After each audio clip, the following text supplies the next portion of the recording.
today. Thank you so much, Hannah. And I would like to welcome you to our second Women Innovate series of webinars. The MENA Women Innovate Network was launched in May 2023 at the Water Energy for Food MENA Regional Innovation Camp. And the program is a joint initiative of the German Federal Ministry of Economic Cooperation and Development, BMZ, the European Union, the Ministry of Foreign Affairs of the Government of the Netherlands, the Norwegian Agency for Development Cooperation, Sweden through the Swedish International Development Cooperation, and the US Agency for International Development. The objectives of the Women Innovate Network is to tackle a series of topics that are related to women in business that would benefit them in growing their business, or to present role models to other women-led business and discuss needed incentives and policy-level recommendations. Today, we have our second webinar under the title, She Mitigates Climate Change. With special focus on Lebanon, this webinar is in collaboration with the Lebanese League for Women in Business, with special thanks to Ms. Nisreen Deep, the Executive Director of LLWB, for her collaboration and support. The MENA region is the driest region in the world, with only 2% of the world's renewable water supplies. And to the same end, Lebanon is vulnerable to climate change. Water resources are scarce, and namely this has a negative impact in the agriculture sector, where the agriculture sector employs 20 to 30% of the active workforce and contributes to 80% of the local GDP. It presents income earning and employment opportunities for women. Accordingly, it is more likely that rural women bear negative consequences of climate change. On the other hand, women-led managed SMEs have gone extra miles to integrate ESG in their operations. As believers of the importance of the integration of ESG in their business, which have positive impact on the business and environment, and also on the social aspects related to business. Today, we dedicate this webinar, to discuss these problems, and we are lucky to have prominent speakers with us. We have Dr. Youssef Brouziyne, the regional representative of the Middle East and North Africa for the International Water Management Institute, and CGR Water System Lead in MENA. Dr. Brouziyne brings diversified experience in sustainability stewardship and resilience building across water and agriculture value chains in North Africa, West Africa, and Southern Europe. We're also lucky to have Ms. Nisreen Deep, the Executive Director of LLWB. She has more than 13 years of experience in the IT industry, consulting businesses in their digital transformation journey, and 10 years in the social entrepreneurship by co-founding initiatives that empower women and youth. Within her recent position, she is setting plans to initiate programs and activities to economically empower women. We're also lucky to have Mr. Ramy Boujawdeh. He is the Chief Operating Officer for Berytech Lebanon, a leading innovation and entrepreneurship support organization in Lebanon and MENA. He works with a network of stakeholders at all levels to address transformation, including policymakers, investment, facilitation, and innovation that lead to sustainable shift. Moreover, we're having with us Ms. Nadine Khoury. She is the Chief Operating Officer for Quinta Group. Ms. Khoury is actively participating in many professional associations and actively serves as Code Cluster President. And in recognition of Lebanese agriculture's potential, she has established the Quinta Group, and which serves as a role model for a social enterprise for the agriculture company in Lebanon. Last but not least, we have Ms. Najah Jaroush. She holds 4 positions. She's the director of her own landscape enterprise, TASSAMIM, turf consultant and producer and instructor at USI. She is running her own shop for home decor articles in Becca. Ms. Jaroush is is a member in the Lebanese League for Women in Business, a member in the International Education Association, Green Party of Lebanon, and a member of Order of Engineers and Architects. And now I would like to hand the floor to Dr. Youssef Brouziyne, who would present to us the impacts of climate change in MENA, special focus on Lebanon. Dr. Youssef, the floor is yours.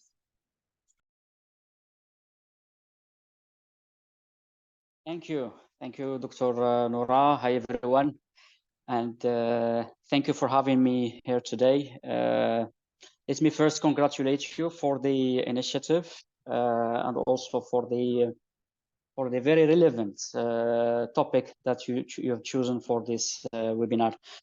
So for those who are not familiar with IWMI, the International Water Management Institute, so I will give a brief introduction while sharing my screen. So International Water Management Institute is an international non-profit organization. We are doing research for developments, and our aim, our vision is water secured water. We are proudly part of the W4F Regional Innovation Hub with Berytech, obviously, CEWAS and Chemonex Egypt. So I have been asked to, let's say, give a snapshot on the climate change situation in the region in Lebanon, while making a kind of highlights on the relationship with the businesses, SMEs. So I will try to do that in less than 10 minutes, and I'm sure there will be an opportunity to speak and also to discuss during this webinar. So let me start from here. So we are part of one of the global hotspots for climate change, the Middle East and North Africa region. As you can see in this slide, it is happening. This is the new normal. So climate is changing. Temperature is rising compared to the past, and you can see that our region is one of the regions where this change is really significant, and mainly in the Middle East, where obviously Lebanon is located. These changes are coming with other consequences and trade-offs, mainly water, one of the key focus of my talk today. Again, a big part of the MENA region is always there when it comes to ranking, global ranking in terms of water stress. According to World Resources Institutes, we have 10 MENA out of the 70 global regions that are affected by water stress. Unfortunately, Lebanon is there, is number 3. And we have 7 also MENA countries are part of the high water stress. So Lebanon is one of the extremely high baseline water stress group. See, climate change is coming with a lot of consequences on this vital system, water system, which is vital and important for our livelihoods and all our socio-economic activities. One of the things that is striking also in the region is the interannual variability in terms of climate, but also in terms of water, which is very important and affecting the continuity of our businesses, of our social and economic activities, so which require investments and infrastructure to mitigate this variability. This variability is coming from the natural status of our climate. So most of the MENA region has arid, semi-arid climate, hyper-arid in some situations, which is very typical when it comes to variability in terms of rainfall and water availability, which is something that we need to keep in mind and to manage as also as businesses and as well as decision makers. Under this situation, so we have changing climates, reduced and also highly variable rainfall and water resources. We have an increase in terms of use, which is in some situation, if not most of the situations, is not balanced with the availability of this resource. You can see here the share of different sectors withdraw out of the fresh water. You can see that in blue, which is representing agricultural sector. It is basically the most important water user in our region, including for Lebanon, obviously. So we have a sector that is taking most of the fresh water naturally, but in terms of participation and contribution to the economic growth and also the prosperity of our societies, we are not really having let's say good situation. I've taken just one parameter, which is the virtual water trade balance, which is the amount of water in the products imported versus the amount of water embedded in the product that we export. Here I'm focusing on food export and import. This is a situation in terms of export of meat countries in terms of billion cubic meter. And here we've got the imports. You can see that in most of the situations, the imports are exceeding the exports, with some exceptions, obviously. Here, this is controversial. Obviously, this can be discussed. Is it good? Is it not good? In terms of water footprints and also in terms of preservation of the water resources in the country. For Lebanon, you can see that it has a deficit balance when it comes to the comparison between import and export. In regard to the future, unfortunately, most of the projections are not optimistic for the region. You can see that most of the areas in the MENA region are in either red or pink or orange color, which means high to extreme water stress. Our stresses are projected, which means that we need to have a transformation in the water system and all the other systems that are linked to this limited resource. So let's zoom on Lebanon quickly. So Lebanon, and in terms of current situation, again, climate change is part of the reality. Most of the studies reflects on a kind of increase on annual temperature by 1.6 centigrade over this period, 1950 to 2020. We have other figures, but they are all similar to this around 1.6, 1.5 centigrade of increase. The same for precipitation. So in precipitation, we have a clear decrease in trend when we analyze the annual precipitation over the same period. The rates of the decrease is something like 0.53 millimeter per decade. The other thing that is very important, again, in terms of rainfall and precipitation is the fluctuation of year-to-year rainfall, which is, again, another challenge that decision makers, business managers mainly in agriculture, need to manage and need to take into consideration in the planning and day-to-day operations. We have in some years 500 millimeters, and in some years we have even 900 millimeters for the same location. And in terms of relevant climate parameters for our businesses and lives in Lebanon, consecutive dry days, which is measuring the number of days with less than 1 millimeter precipitation. So again, in this parameter, we have an increase, but it is uneven geographic Lebanon. So from the south to the north, we have increasing gradients of these parameters, in addition to the increase in terms of climate extremes or climate events, extreme events like floods and drought. So here we have, for example, 3 times the number of floods incidents were recorded in 2015 compared to 2020. The International Water Management Institute had chance to work in Lebanon in many projects, but one of these projects was MENA drought projects, where we tried to build the capacity of governments and also other stakeholders in mitigating drought by understanding drought and also by developing solutions and knowledge.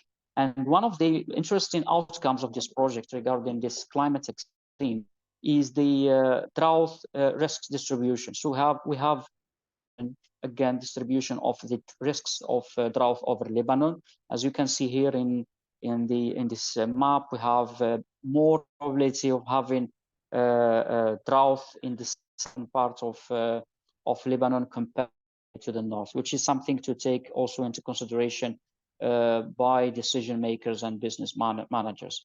So now, what about the future?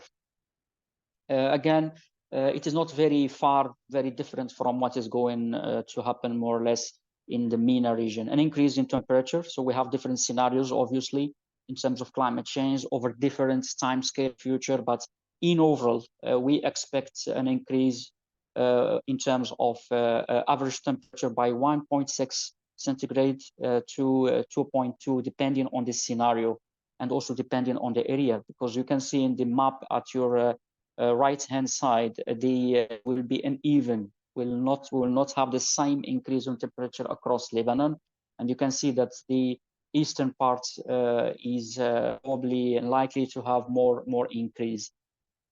What will also increase is the seasonality. So seasonality will be increasing, and even seasons in terms of temperature and all the other climatic parameters, with obviously bigger prominent impact on crops, and we'll come to this point later on. Again, in terms of geographic exposure, it is uneven, different from region to region, and Bekaa Valley and also the coastal areas in Lebanon will suffer more from these changes. In terms of precipitation, most of the projections expect a decrease, obviously with different extent, but more or less 6.5% to 9% by mid. Again, depending on the scenarios that are used, but for the most pessimistic one, we even more decrease in terms of precipitation, which is already an scarce. And you can see in this graphic here, the trend is a decrease, whatever the scenario is. Again, in terms of change extents over the Lebanon, again, the space in Lebanon will respond differently to this change in terms of precipitation, which is very important in terms of planning and also investments. The same for the consecutive dry days, which is again a parameter to measure how many consecutive days with less than 1 millimeter rainfall. We expect more consecutive days, dry days in Lebanon, and more frequent extreme events, specifically the heat waves, like in most of the MENA, by the way. So we expect more heat waves and drought episodes in terms of frequency and also duration, unfortunately, in Lebanon, which is something also important to take into consideration as risks. Speaking of risks, and let's reflect a little bit on what are the potential impact of this situation on the two key systems subject of this discussion today: water and agriculture. So in overall, this situation should lead to a decrease in the runoff, decrease in the floods, and variability and fluctuation in terms of the hydrological system, including the water availability, and with potential, obviously, impact on agriculture. So I will try to speed up a little bit. For agriculture, obviously, direct impact on the favorable conditions for crop growth, so which is leading potentially to a productivity drop and change in the seasons that are favorable for the currently used varieties and crops in Lebanon, which should impact also the decision in terms of investments in agriculture. Or again, the impact on water and food and agriculture and crops will be different. Here I will be happy to go into details in the discussion. The other thing that I need to mention here, probably we're focusing on water and agriculture, but there will be impacts on energy, on tourism, on forests, etc. Probably these are not direct impacts on water and agriculture, but indirectly there will be trade-offs on the agriculture sector and food production in Lebanon, which need to be taken into consideration, like land degradation, like agroforestry ecosystem that are relevant in some areas. This is my last slide. So what are the role of businesses and mainly SMEs under this situation? As part of the society in Lebanon, the businesses and SMEs need to contribute to assessing, monitoring the impacts, and also contributing to setting the target. Lebanon just shared the 4th communication for climate change, which is good compared to many countries in the region, and probably in the 5th communication, businesses and SMEs can play a bigger role in providing feedback and expectations to the policymakers in terms of what is needed to enable more environment for them and to make them a big player in increasing the resilience of Lebanon. The second thing is providing solution. A lot of opportunities there in terms of climate smart agricultural practices, technologies that can be promoted, developed to support the resilience and adaptation in agriculture and also water sector. Reuse, early monitoring system, agrometeorology, new varieties, new irrigation techniques, and a lot of things can be done in this regard. And W4F obviously is doing a big role in this regard in Lebanon and the region. But the SMEs and businesses can do also and will do also bigger role in the mitigation aspects, reducing the greenhouse gases emissions from agriculture and water sector. Big opportunity, and lots of things can be done in this regard, and obviously impacting policy and influencing the decision maker in this regard. Again, thank you very much, and I will be looking forward to the discussion. Thank you. Thank you, Dr. Youssef, for the elaborative presentation highlighting the impacts of climate change, water stress, water uses, and the forecasts on climate change. And also the role of SMEs to reduce the impacts of climate change and needed mitigation measures. And now moving to Mr. Ramy Boujawdeh for a deep dive on presenting and highlighting the reasons why companies has to integrate ESG and what We4Food is doing to encourage companies for this integration. Thank you, and the floor is yours, Mr. Ramy. Thank you. Thank you so much, Dr. Noura. It's a pleasure to be on this call today with all of you. I've been looking at the list of participants, and it's amazing to see many names that I know that are part of businesses or running businesses, but also new names that I have not connected with, and I look forward to connect with. My name is Ramy Boujawdeh. I'm the CEO of Berytech. And I'm also the advisor for the Water Energy for Food program for the MENA on the agriculture sector. I would like to start by saying that a lot of the opportunities and challenges that Dr. Youssef have already mentioned are very critical in the way we look at agriculture in the future. That's why ESG plays a very important role in helping businesses navigate through opportunities to mitigate and adapt to the new reality of agriculture in the future. The use of the ESG framework is very important for those businesses to be able to really align with how they can adapt to such activities, and how can they take their businesses through these steps to be able to address and support their businesses in their growth. So when we talk about ESG, we're talking about environment, social, and governance. And these are core principles to be able to de-risk and address risks in a business. So when we talk about environment, Dr. Youssef have highlighted a lot of the challenges with climate change and with water. We also look here at the environmental impact of what we're doing in terms of not causing harm to the environment that we're working with, whether in our operations, whether in the use of different additives in our input supplies, whether it's in the application of pesticides, herbicides, and so on towards our production, or in processing of our agri-food processing. So there's discharges that need to be taken care of and so on. So on the environmental side, there's an amazing list of activities that could be either a challenge or an opportunity to build on. And here, the Water Energy for Food team have been doing environmental assessments and supporting businesses in their environmental assessments to make sure that they are improving their processes, they are putting actions to be able to minimize or eliminate any damages for the environment. When it comes to the social side of things, there's a big role to play around employability, impact on the communities where we're serving, our communities, our employees, our users of our products, the services that we're doing. And here we have a focus in this call on the role of women, either in leading or using those products.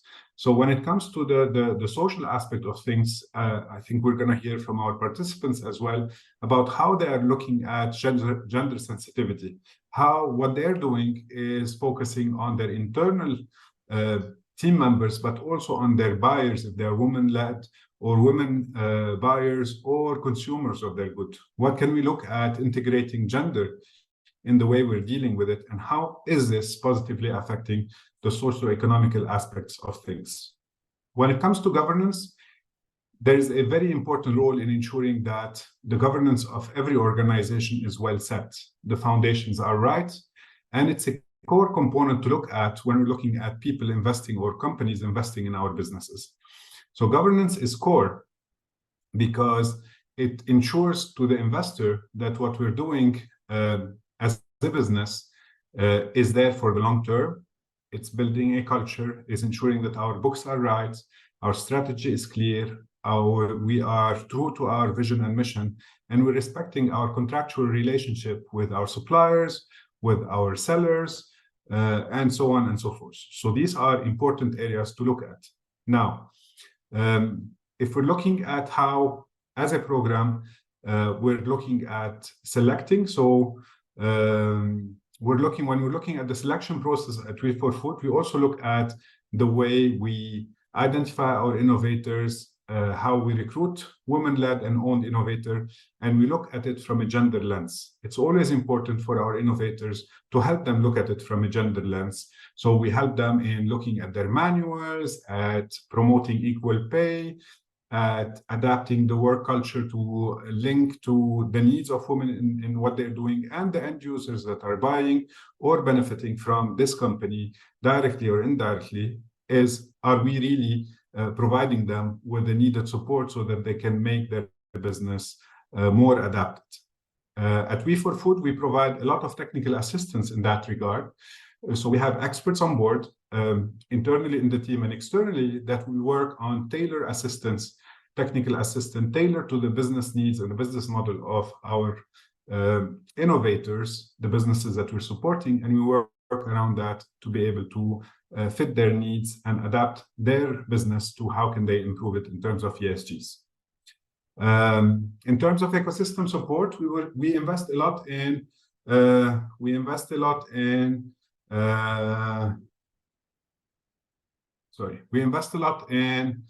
ecosystem support. So we work on MOUs, we work with regional impact funds. For example, in Jordan, we signed an MOU with them that are focused on women-led companies to be able to support them in exchange of potential investment leads, build capacity of impact investment businesses in terms of commercial viability and profitability, and we promote such culture within We4Food with our beneficiaries and in the future calls for We4Food that we currently have open.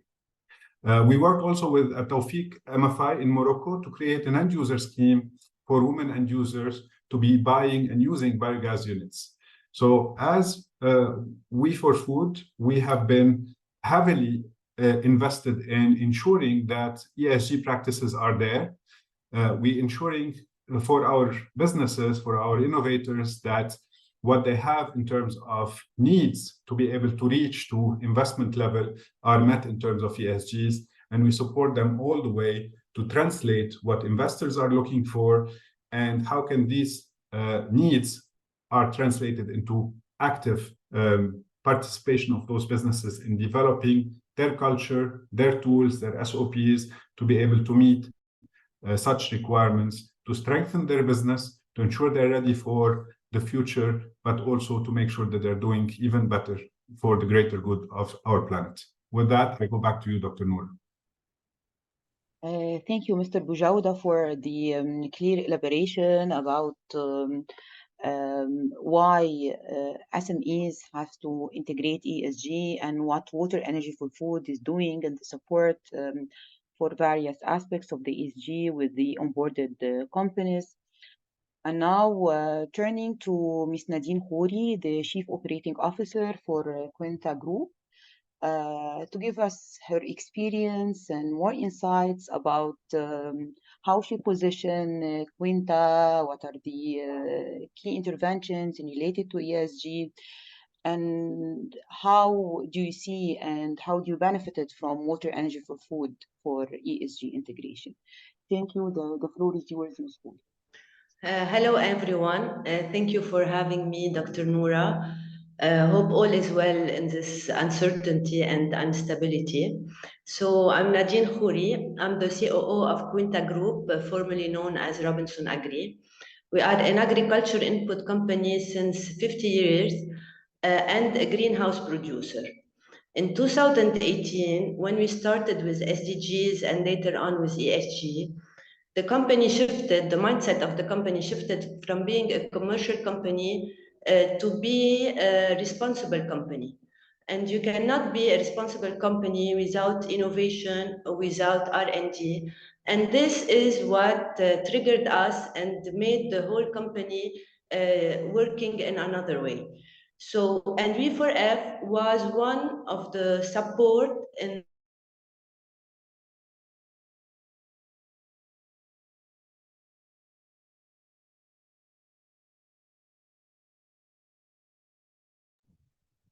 I think there might be a connection issue. Supporting our governance, as Ramy was mentioning. So what we did is we did innovation with the farmers, especially on different crops, but especially on, are you listening me?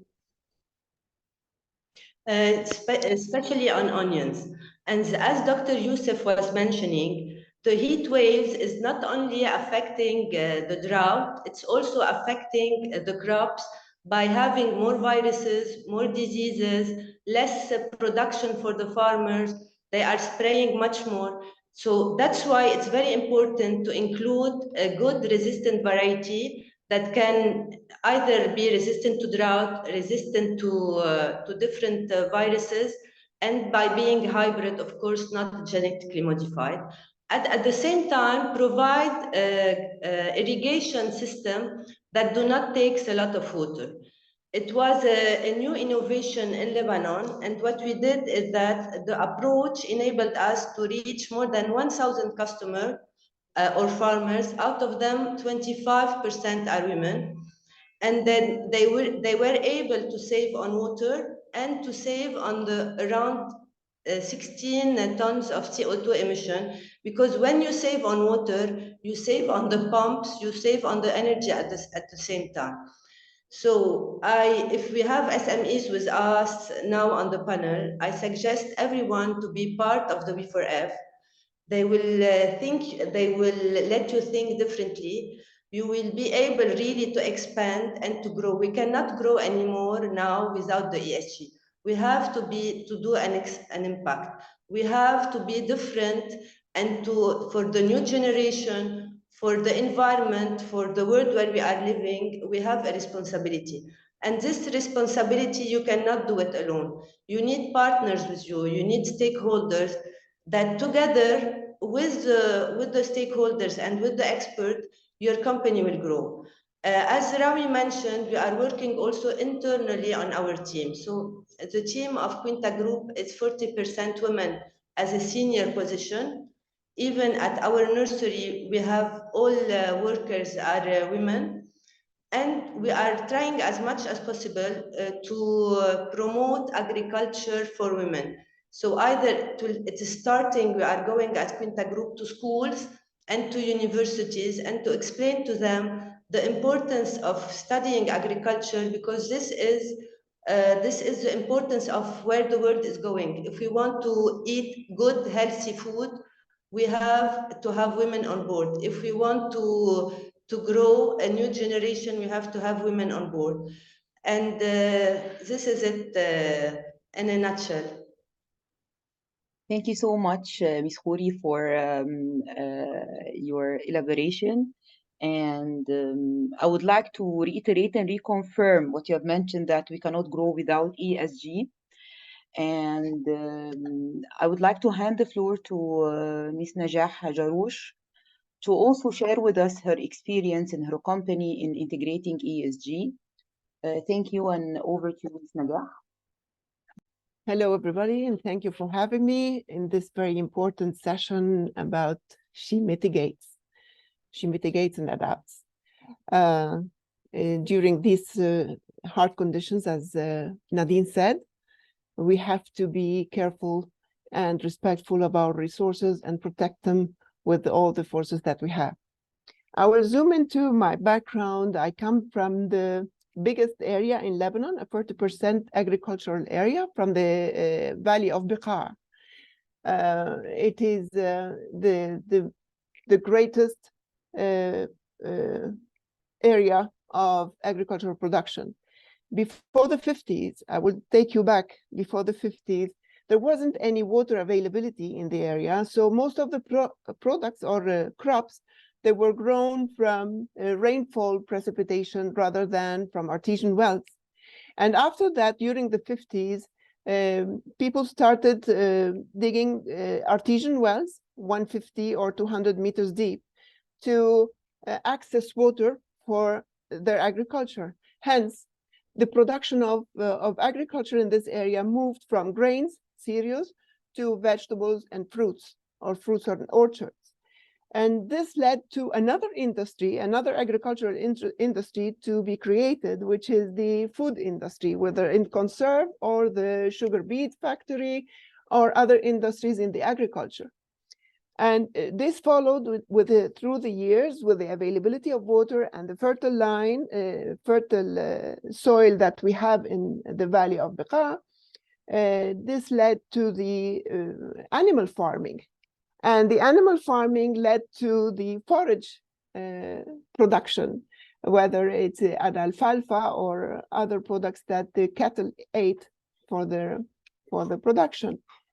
And lately, with the more innovation into agriculture, people tended to be selective more to use different crops that are needed or could be exported outside Lebanon, like the aromatic or medicinal plants, or more.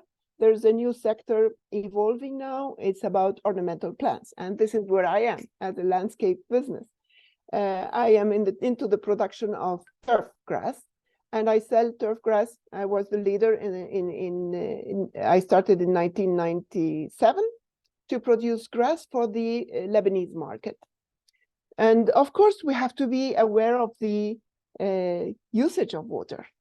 In this line of production, we use less plants that require more water, and we went into the native plants that are more adaptable to our society.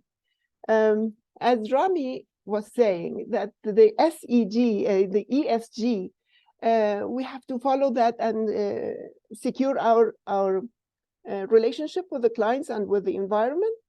And here we work with the governance pillar, that it is about the stewardship of what we have as owned or public, to take care of our own land, make it more beautiful, and hence the logo of our company, TASSAMIM, was created as we invite you to enjoy your outdoors.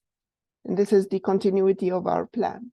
Now, if we want to go into the challenges, maybe this will come with another question. Dr. Noura, I will give it back to you. Yeah, thank you so much, Ms. Najah. And I would like now to invite Ms. Nasreen Deep, the Executive Director for the LLWB, to present the ecosystem in Lebanon, the challenges facing business women, and why it is important to promote ESG and what is the role of women-led and managed SMEs. Thank you, and the floor. Thank you so much. And thank you so much, everyone. It's so good to see partners and journey partners with us here. So I cannot start my intervention without saying it's a very crucial word today speaking. We're in November 6, 2023, where women are being killed in Gaza, and we are speaking about ESG in the region. I'm very sorry, Dr. Noura, but we cannot ignore what's happening with the women in Gaza and with the Palestinian people. When we talk about environment, there has no environment. When we talk about social, children and women, most of them are being killed in Gaza. And when we talk about governance, none of these should happen in the region. So shout out to all the women who are surviving there. And especially that we have lost 2 days ago one of the shining women entrepreneurs of Gaza, Sky Geeks. She's a very young woman there. I'm very sorry about what's happening around. It's really hard to talk about SDG, ESG when we are seeing some unfairness where it's gonna be applied in the region. Now back to the women entrepreneurs, I'm very inspired, and I learned a lot about the ESG and about the studies from all of the speakers, from Dr. Youssef to Nadine, as well as a person who have experienced the ESG and its application, to Ramy as well, and we know what Berytech is doing in the country, and we appreciate it a lot, and definitely to Madame Najah, she's the advisor to the board of LLWB as well. We learned a lot from her.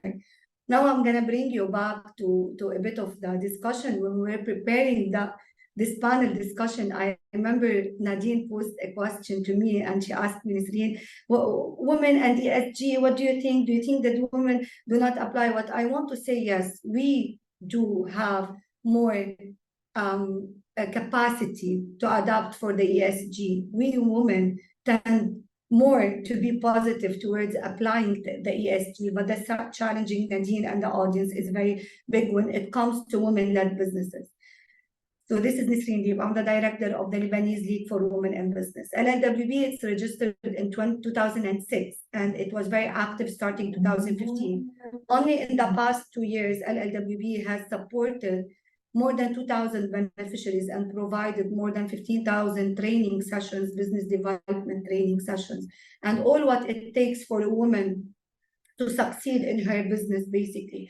We cover all areas in Lebanon. And why I'm saying that? Because we cannot ignore the specific nature of this country that is very small, 10,452 kilometers square for all the audience who are from the MENA region.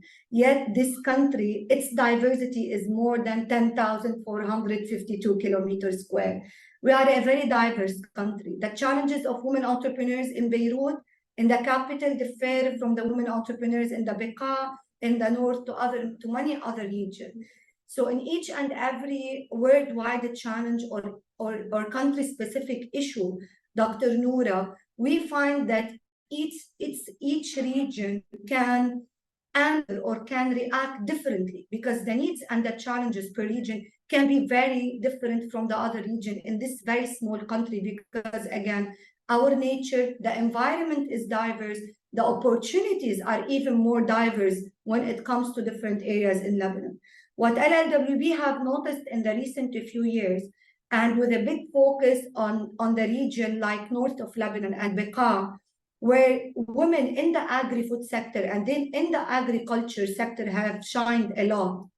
And when I say that, I cannot deny the fact, because we're not talking about only the women who do food products at home that are very much appreciated, and maybe this sector has boomed more after the corona and after the closure of the country and when people went back to their lands.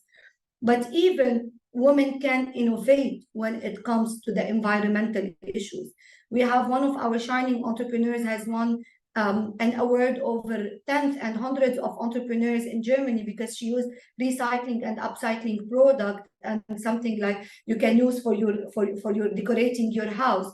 So really, women, they want to adapt the ESG, and they are maybe more understanding and accepting, and they are convinced with the importance of the ESG when it comes to succeeding and growing in their business. I'm not going to repeat what Ramy maybe and Nadine have also mentioned. When it comes, they attract investors. When it's on the governance level, they can work on much more policies, and this will attract whether investors, whether donors, whether even organization. When we select the entrepreneurs we want to support, like us, for example, as LLWB.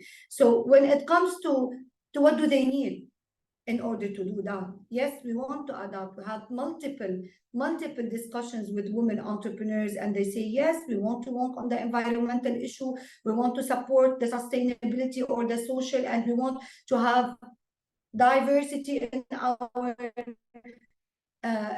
our businesses and. But when it comes to challenges, it's definitely the same as any woman in business challenge is facing in this country, which we cannot ignore. That is access to resource, the lack of access to resource and opportunity, the gender-based discrimination, the social norm, the society, the culture, the access to finance, and multiple other difficulties here.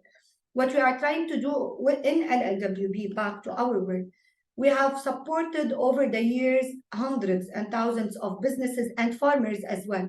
I can mention a few of our recent projects in the last 3 to 4 years. We worked with the UNDP on supporting 420 women farmers and 50 SMEs and co-ops. And here, when I say 420 and 50 SME and co-ops, this doesn't mean, and this was in partnership with Berytech, Ramy. This doesn't mean that we are only supporting, we are analyzing, we are assessing their situation, we are monitoring, we are evaluating, we are adapting the program by their challenges. Another project that was really a very good, successful project is also with the UN Women. It's recent, it's going to be closed very soon, which is qualifying and empowering women in the agriculture, supporting 600 women in the fruit, vegetable, and nuts value chain, and total of 40 SMEs with the fund of Canada and Austria. Another example I can say, it's not a project that is supported by the World Food Program, funded by the World Food Program, supporting 500 farmers, 30 co-ops, and SMEs.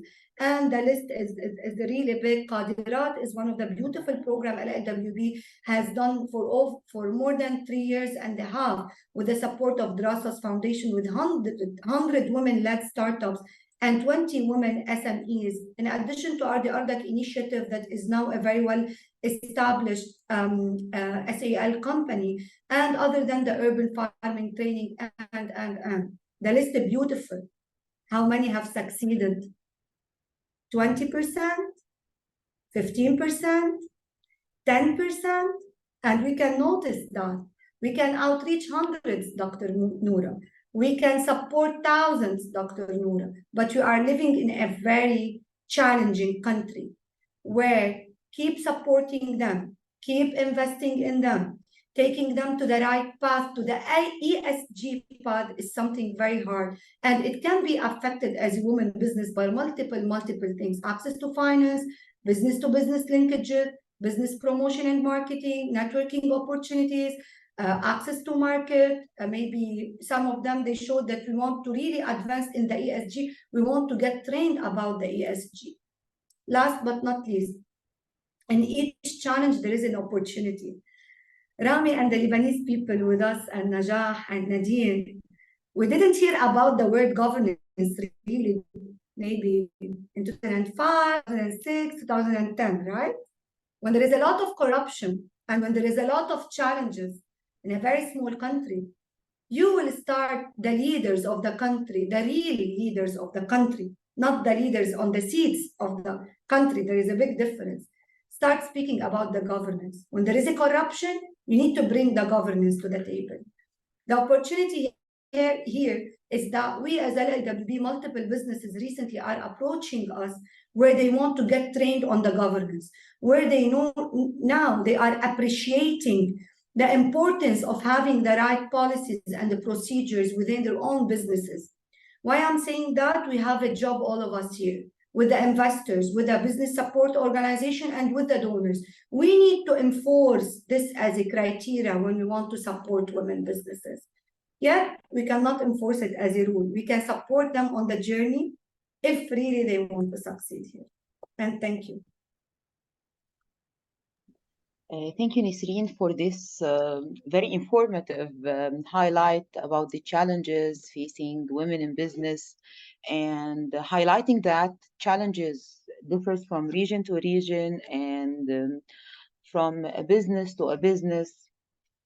And this would really smoothly transit us to the questions that we'd like to tackle now in the second part of the webinar. And the first question would be about the challenges facing SMEs when integrating ESG. And I would like to give the floor to Ms. Nadine Khoury to give us her insights about the challenges that she faced in Quinta Group to integrate ESG.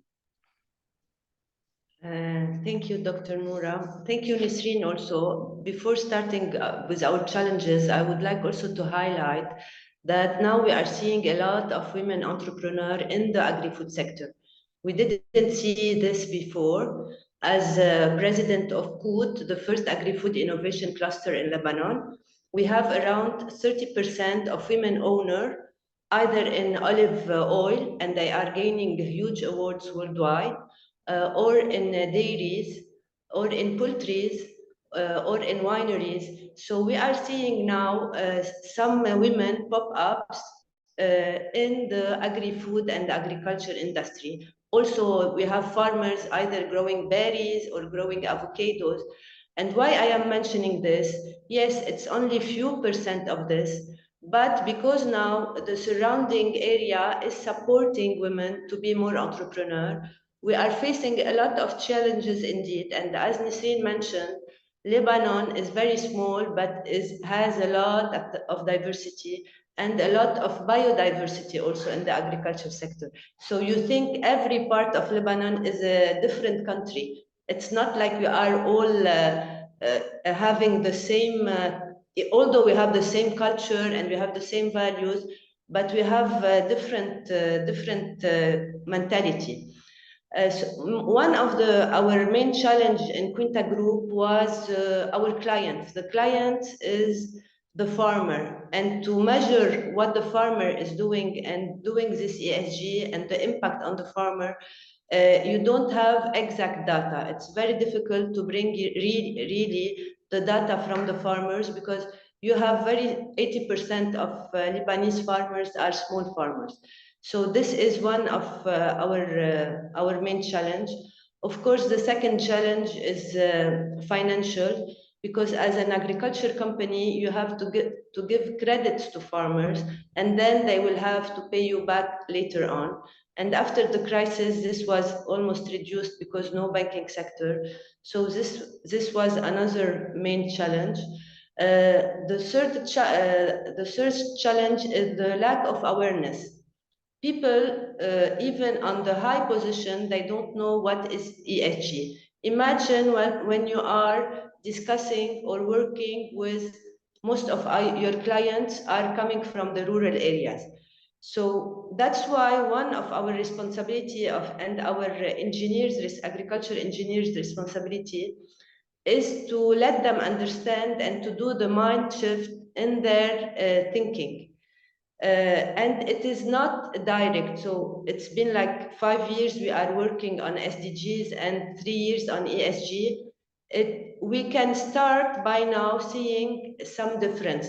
Like what, for example, we can see that some male farmers are starting to bring their kids, their girls kids to school. They are starting to bring them more on the scene. They are discussing more because also you know that we are heading an agriculture company, my sister and I, so we are two women leading it. Also, it was very difficult for us as owner of the company to introduce to the farmers and to our clients and to the team in general at the beginning, to the internal team, that we as women can succeed and can introduce the ESG and either environmental, social, or governance. And because we are an agriculture company, the environment was more easy for us because we understand how important it is to save your natural resources. We understand the importance of water. I always say that water in Lebanon used to be our gold assets, and we should really take care of it. From the social impact, the challenges were much more, as I mentioned before. And for the governance part, it takes us time also for us, although we have V4F expert team, and we are ready now to pitch for investors or for to have the proper organigram, and each one at the company has its own job description. But also accountability is very difficult, and this is also cannot be measured. So we are working on it. I'm not saying it's easy. It has a lot of challenges, a lot of difficulties, but we are measuring the difference. During these last 3 years, we are seeing that if you don't implement this, although you are surrounded with corruption everywhere, if you don't implement it, you cannot succeed, you cannot grow, you cannot uplift yourself personally and at the company level. Thank you, Nadine, so much. And now moving to Mr. Ramy, if you'd like to comment on the question.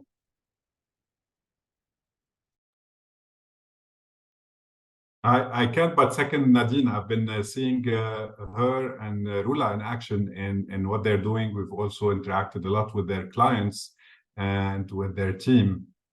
It's definitely a role model example of women leadership and transformation. Having said that, the challenges are real, and it takes a lot of effort because it's a matter of balancing. Are we doing the right thing? Will it pay off today or tomorrow? Will our investment ESG has a direct return today or not? If you look at the balance between all of this, a lot of time, the short-term benefit is very small. Sometimes it's more of a loss than a profit. Sometimes it hits on the bottom line if we're training more people in the team, or we're investing in solutions that could minimize the impact on the environment, or if we're not taking shortcuts on government paperwork, or you name it. There's a lot of ways at the beginning that affects our P&L if we do things with all the big picture of ESG. But if you go into the long term, the benefit of it is huge in terms of retention of staff, retention of client, resilience to the future. There's so much to be done there, and those challenges would definitely become opportunities along the way. It would require a lot of tenacity. It requires to go against the flow sometimes. So somebody that would need to make that transformation needs to be bold, committed, and driving. And I think with us on this call, we have many of those. And I think a lot of the members of LLWB as well that have interacted with a lot of our women entrepreneurs across the MENA region have a lot to offer. And a lot of our innovators within We4Food, whether they are women-led or non-women-led, I believe they're putting a lot of efforts to get closer to ESG, to get closer to supporting the women in their leadership to make a difference in our region. So back to you, Noura. Thanks a lot, Mr. Ramy. And now my question is to Ms. Najah, and whether do you agree with Ms. Nadine? Do you face the same challenges? And what is your opinion about the short-term and long-term impacts of adopting ESG? Yeah, I will not say anything in contrary to what Ramy and Nadine said. They hit the core challenge of agriculture. But I have another dimension since I live in Bekaa Valley. And as I said before, it's 40% of the total area of Lebanon. And the agriculture over here is different from the small businesses that are created in other parts of Lebanon. So in terms of that, the acquisitions of property that it is invested for agriculture, about an area of 50 to 100 dunams, is barely feasible to grow a business. Hence, the challenge would be, the main challenge would be the access to finance. And the other challenge would be technology. How to integrate technology into the new practices of agriculture, which produces a better and feasible product. These two main challenges add to what Ramy and Nadine said. And to that, to the social aspect, if we're going to talk about the ESG, I mix up the acronym. The ESG, the environmental part, is about soil as much as it is as water. With the water availability, we already talked about that. But the soil and the treatment of soil, the practices that they have for the soil is detrimental here in this part, because sometimes it is over-abused with fertilizers, or with the practices of burning the crop after it is harvested, or other practices that deplete the soil from its ingredients. So we have to be on an awareness program, like Nadine said, an awareness program about the fundamentals needed to protect our soil, as much as we protect our water with the proper irrigation systems and crops that don't need a lot of water to grow. If I move into the social aspect, as an agricultural environment, here it is about the family, the whole family working in agriculture. The man, his wife, and his children, they're all into the business. And I appreciate that, because when I call for people to help me in the land, I call for families rather than going to another institution to bring labor, outside labor or daily labor from another part. So I integrate the family business into the production of the family, and this causes a little bit of equity, and it gives a fairness to the people who are working for you in agriculture, and they feel like they own the business. Yeah, so I get a better performance when I hire a family together to do the practices in agriculture. This is about Najah, can you please elaborate the rest in like 2 words? 2 words. Do I take more time than the others? Okay. I'm sorry. It's a very interesting elaboration, but okay. So I will go to the last, the governance that it's a new word that you have to change mindsets about it. It's about the integrity. It's about the commitment of the social fabric with the product of the family. I get back to the word stewardship. If you have the stewardship inside you and treat everything public around you as if it was yours, you will get to the end of the goal of the governance. And this is all. Thank you. Yeah. Thank you, Ms. Najah. And I have a question to Dr. Youssef Brouziyne regarding the awareness campaigns and the awareness for about agricultural best practices to farmers. What are the challenges in implementing these awareness campaigns? Oh, thank you. Thank you, Dr. Nora. Really interesting discussion there. I'm really enjoying it. Thanks to you and thanks to all colleagues. Yeah, awareness is key in the story for many reasons, and I'm sure that's what I will be saying here will be resonating for all the colleagues there and all participants in this interesting webinar. For a smooth and flowy implementation of ESG, we definitely need a kind of mindset shift. It was mentioned many times today. in many of the cases where we are operating in the field, and you yourself, Dr. Noura, you are facing this situation under We4F and other projects, in some situation we need to make it clear that sometimes the outcomes, in some situations, the outcomes will not be in the near term. Lots of examples. For example, in some SMEs and even medium enterprises in the MENA region did not, for example, reduce the wages for their employees during the COVID. Probably it was kind of loss for them, but for them it's kind of investment, and this paid back during the COVID and also afterwards. So these employees are more loyal now, and they see this enterprise and this SME as a second home. So they will never forget about this gesture. And this is one example, and there are a lot. So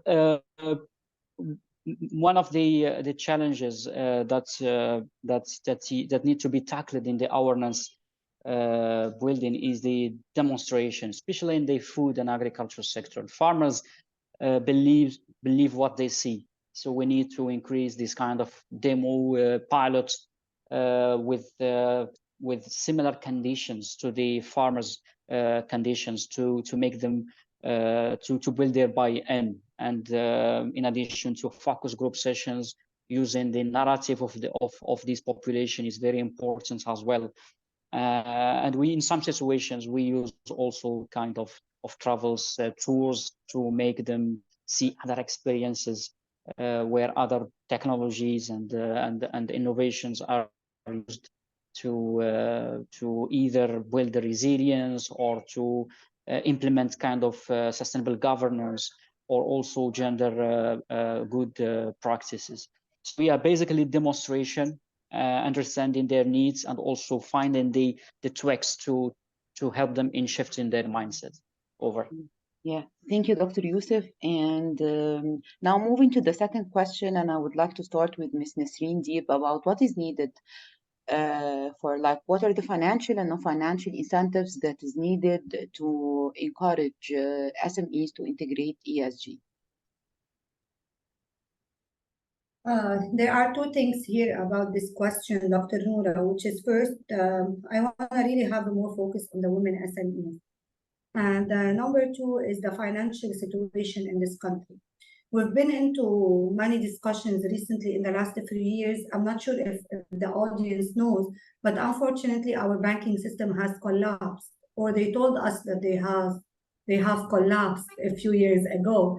Nadine is laughing. The Lebanese know what I'm saying. So, and if there was a support for the entrepreneurs and the businesses, whether by loans or other ways, unfortunately these have stopped in the recent years. And already the access to finance is already a problem for a woman, is a more challenging for a woman. And also with what Madame Najah was saying about also the land and the legality, and for a woman to own a land, and even if she owns a land, maybe how much in the family the domination over this land will be, because we've been into those discussions multiple times. So this also affects. Back to the finance. The access to finance is a really big problem when it comes to the SMEs in general in the country, but also for the women, because these are the figures. I want to say just one thing. I was very happy, and I was following up, at least in the recent 2 to 3 years, the COP, the climate change, the biggest event that was happening. And I was very happy also in they have initiated the intermediate review for the implementation of gender action plan. And they agreed on it on the decision 24 over COP 27. So basically, that means the United Nations for climate change, or for the framework, for the climate framework, they are admitting that a gender action plan and the woman is needed to participate in the climate in mitigating the climate change, and they have a big influence here. Now back to the access to finance point. In Lebanon, as we said, the banking system is saying that it's collapsed, and we go to the microfinancial institutions. there was actually a good number, and Ramy, correct me if I'm wrong, there was a good number of microfinancial institutions in the country who were offering some loans to the SMEs, whether for the ESG or for the other reasons. We are saying supporting the SME to grow in this country.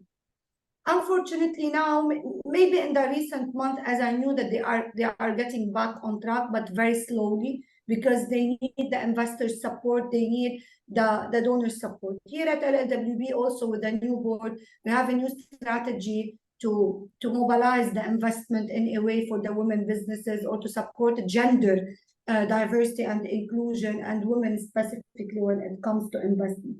But now, if I'm telling you, Dr. Noura, now we are going to do, back to Nadine's point about the awareness.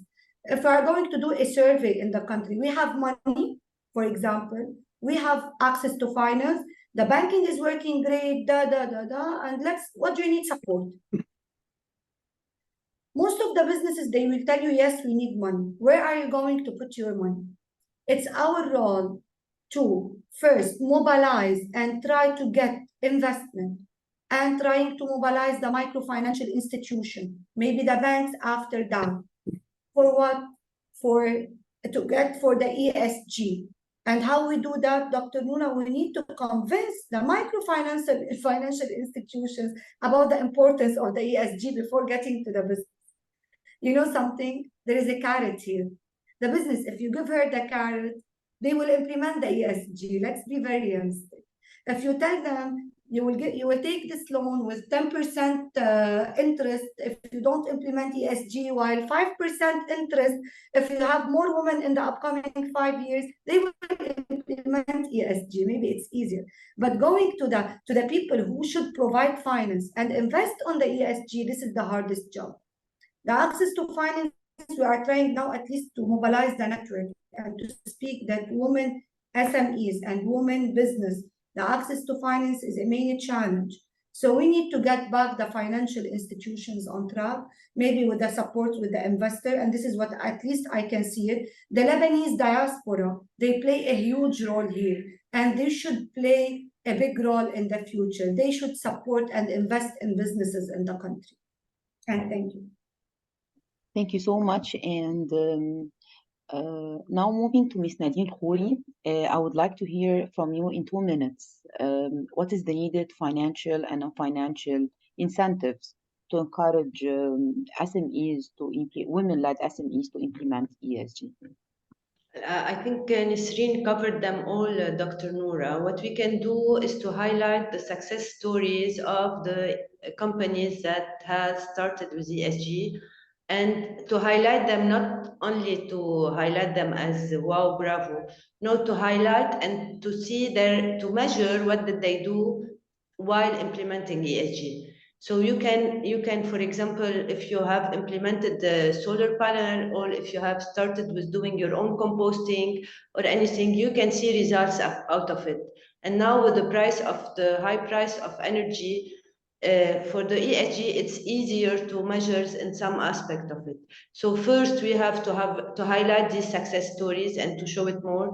Second, maybe we have to have a certification program that maybe the companies, the SMEs that have ESG reporting can have, as Nisreen mentioned, can have financial backup with less interest rate, or can have investors coming with more appetite for them. So it's mainly about finance, and to put on a bigger scale the importance of the companies that starting doing ESG. I don't agree with Nisreen that it's a carrot. Maybe at first it's a carrot, but you can see the difference lately. But you need to be and awareness. You need to be convinced to do this. It's all about awareness, because you cannot anymore operate a company or a factory without thinking about what you are doing to the environment, or without hiring more women in your company. So it's more about awareness. Thank you so much, Nadine. And now we're moving to Ms. Najah. If you can highlight in 2 minutes What are the needed financial and non-financial incentives for integrating ESG for women-led SMEs? Yeah, I will repeat what Nadine said, because they are very important 2 points. The first, making the incentive to move into renewable energy. Yeah, so the funds that should come to this side should have an incentive to move into solar panels or other practices that use less resources of fossil fuel and replace it with renewable energy. And the second one is building the awareness with the environment, and it will take a longer time to do that, so that we will have better practices and better choice of products. This is all. Yeah, thank you. And Mr. Boujawdeh, would you like to add on these issues, on these topics?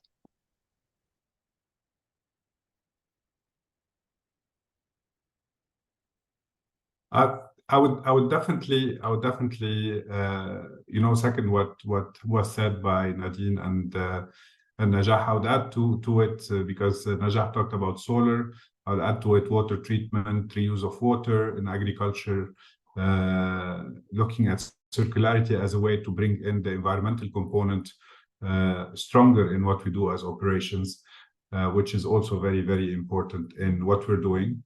And I think the power of a network like the LLWB network, the Water Energy for Food network, the Berytech network, the support of IWMI in pushing policies are all key players to push, SMEs to move in the right direction. The power of many is much stronger than the power of an individual. So let's team up together to push it forward and go through, those transformation needed for us and for others.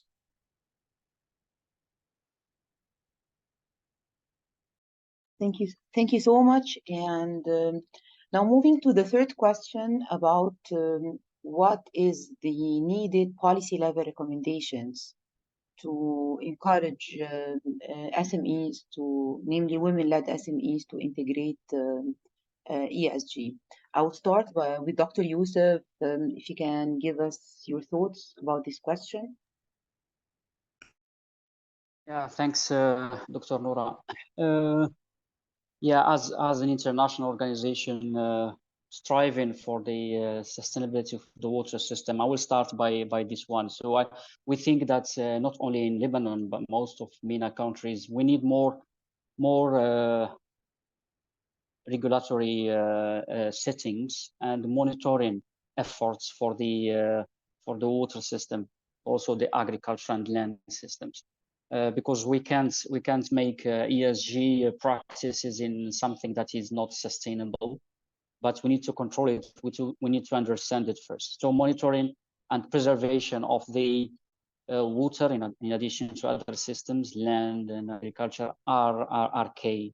So any policy measure and institutional setting that's helping in this regard will definitely be welcomed. And this will also help in providing data that is required for the ESG implementation. So this is one. The second, when I visit, every time I visit Lebanon, I'm always amazed by how dynamic is the landscape of SMEs and also entrepreneurs in this country, and also in regard to the efforts of the governments. I see a lot of things happening there compared to many countries in MENA.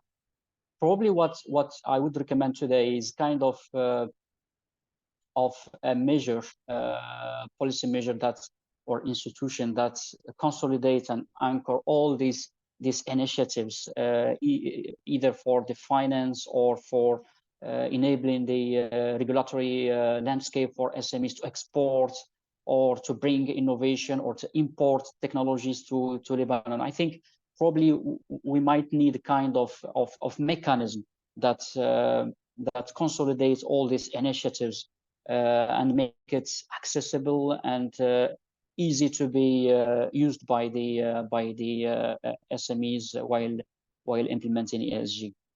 I will stop here and happy to carry on if needed. Thanks. Yeah, thank you, Dr. Youssef.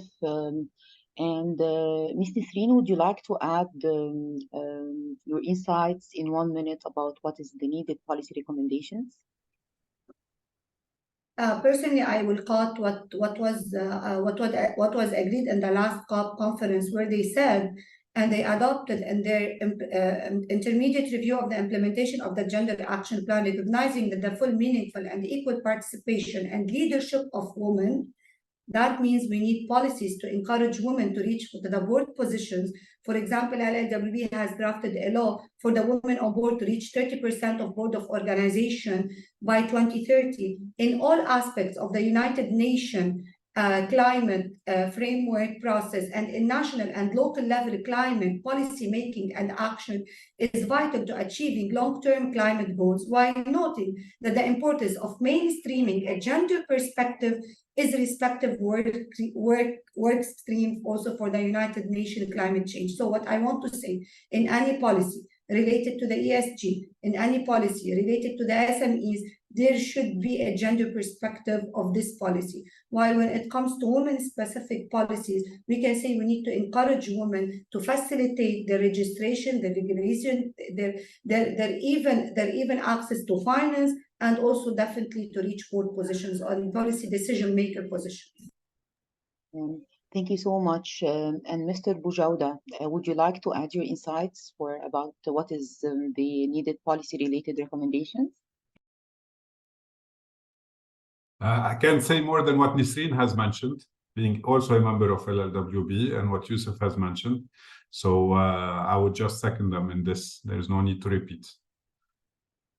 Yeah, thank you so much, and for this clear elaboration from all esteemed panelists. And I would like to open the floor for the audience to ask questions.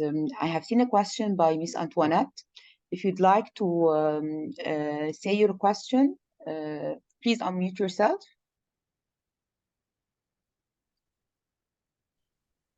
Hello, good afternoon. Can you hear me? Yes, yes, now. Can you hear me? Yes, Miss Antoinette. Yes, thank you very much. Thank you, Dr. Noura. Thank you, everybody, for participating in this webinar. I've learned a lot. My name is Antoinette Salah, and I'm a farming and irrigation independent advisor. I had a couple of questions, but I think that most of the questions actually have been answered. But the question that I had first is groundwater a potential resource for agriculture in Lebanon? The second question, I just read it there. What is the financial cost of training women in business management?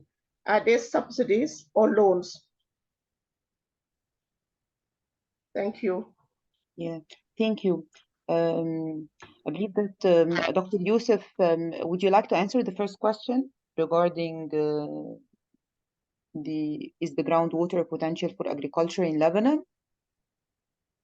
Yeah, sure. I will start it, but I would also invite my friend Ramy to give his insights from experience perspective. Indeed, yeah, groundwater is also used in Lebanon for irrigating agriculture activity.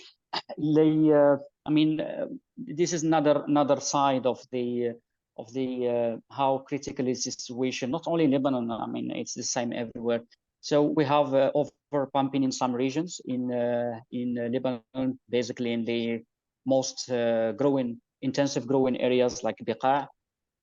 We have with obviously a quick and rapid decrease of aquifers levels, giving place to some quality issues, water quality issues. We also know that in Lebanon, mainly in the coastal aquifers, we have another issue, which is the seawater intrusion, which is increasing the salinity of aquifers, which is also linked to climate change, and also overpumping for irrigation and also other uses. I will let my friend Ramy to complement. I believe that Najah has highlighted some of those points initially. But yes, Lebanon has an underground network that is refilled usually by rain and snow. But there's a limitation to how much we're getting input and output, and how much the groundwater is being polluted by abusing the agriculture practices, the wastewater treatment, and so on. So currently there has been, in some places, as Youssef has mentioned, there has been in some places abuse of the water underground aquifers that are usually refillable, and there are places where they are going much deeper into the underwater table, so that the water is becoming more and more difficult to get and more difficult to use and to be refilled as aquifers. So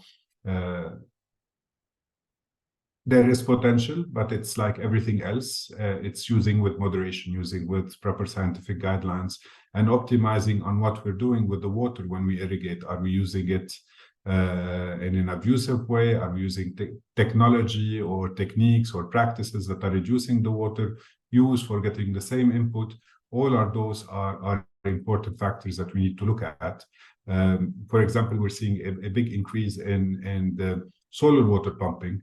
And in a way, that's great because it helps on reducing the cost of water pumping for farmers. But if there are no controls on the other side to managing the water use and creating the right controls to make sure water use is not abused, then we're having more harm than good in using solar water pumping, for example. So it's all about moderation, about proper practices, technology, innovation, and using the right approach. Back to you, Noura. If you may allow me, Dr. Noura, sorry, a quick one. W4F Regional Innovation Hub MENA is currently undertaking a kind of assessment of the potential impact of successful upscaling of the innovations coming from the SMEs on water resources, including groundwater, which is another way of implementing ESG, environmental components, and to be sure that successful business are not really affecting the sustainability of water resources, but only including for aquifers. Yeah, thank you so much. And Ms. Nasreen would like to answer the question related to how to fund the cost of training for women in business.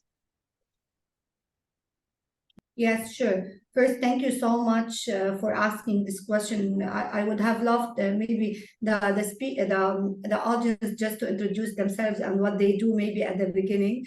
And what I wanted to say at the end of this session already, which is to invite everyone, not only women and men, to join LLWB. I'm gonna post later on the website on the charts. It's just one click, because this is how they can get access to the trainings and to the opportunities. And thank you, Ramy, for already highlighting the importance of joining a network. And basically, in a country where unfortunately there is no much government initiative to support women entrepreneurs, or there is no at all, thus the business support organizations and the non-governmental organizations are playing that role. And joining a network of organizations will allow you to have access to all opportunities, will allow you to have a platform to share experiences and even to share your needs and the challenges. So what I want to say, usually business development organizations or non-governmental organizations, they provide those trainings as part of a membership maybe, or even as part of a project that's going to be provided for free. Otherwise, you will be assigning a consultant, you will be assigning a trainer. If there is no opening for a call for application or for any project, you can reach out to any network, and you can, Antoinette, ask them, for example, how I can, I need this support, this consultancy support or others. I'm going to post again our website on the charts, and I really invite you to have a look at our website, what we do provide and what we work as LLWB, and please do join us as a member. Thank you so much, Ms. Nasreen. And there is a question by Mr. Ashraf Taha. Is there a role for cooperative societies to contribute solutions? And I would direct the question to Ms. Najah, followed by Mr. Ramy to answer this question. Can you repeat the question, please? Is there a role for cooperative societies to contribute for solutions for ESG? Yeah, do you want me to answer, Ramy? About my part of the Yes, world? please. Yeah, Sure. the cooperatives in this area were very intensive, and there was a cooperative for certain special products, for dairy products on one side, for potatoes, for machinery. But the cooperatives nowadays don't have the structure and organization to reach out for everybody, because the arena has changed a little bit in the past, and this needs more organization. And it's a very good question that we have to build upon. It is very important to build more cooperatives and with new structures. Thank you, Ms. Najah. Mr. Ramy, would you like to add any insights?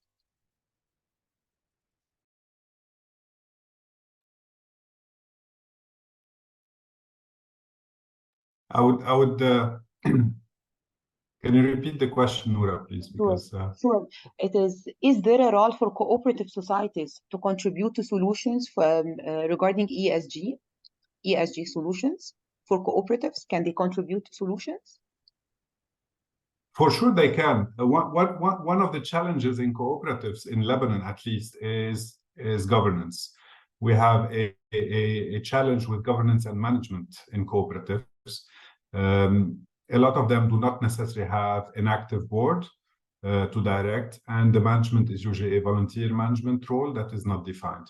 So the more we are able to get those cooperatives to be more structured, the more we can get them to have enough training and awareness on how to run those cooperatives, the more proper elections, bylaws, etc., are being applied, the more ESG activities can take place. Unfortunately, this is in a handful of cooperatives we have in Lebanon. There is much more to be done there. Our regulations in Lebanon do allow for a lot of this to take place, but we have too many micro cooperatives that are not necessarily taking us to where we want to see the full potential of cooperatives in Lebanon. There is much more to be done, and I think we're all ready to put more efforts to push in that direction. Thank you so much, and I would take the one final remark from Miss Antoinette. Unfortunately, we're running out of time, so please, Hannah, if you can add in the chat the We for Food email, and also Nisreen, if you can add the LLWB email for any further questions. Antoinette, please, Miss Antoinette, please, the floor is yours. Yes, thank you, Dr. Noura, and I just want to I just want to tell Misra, yes, that my name is Antoinette Salah, and I'm a qualified agricultural engineer, and I specialize in water resources, but I'm passionate about women's role in agriculture. And I've just put in the chat, my website, so we can communicate and then work together. Thank you. Thank you so much. Thank you, esteemed panelists. It has been a pleasure to have you in the second Women Innovate webinar. And thank you for all attendees for your time, and looking forward for the third webinar, and stay tuned with us and enjoy the rest of your day. Thank you.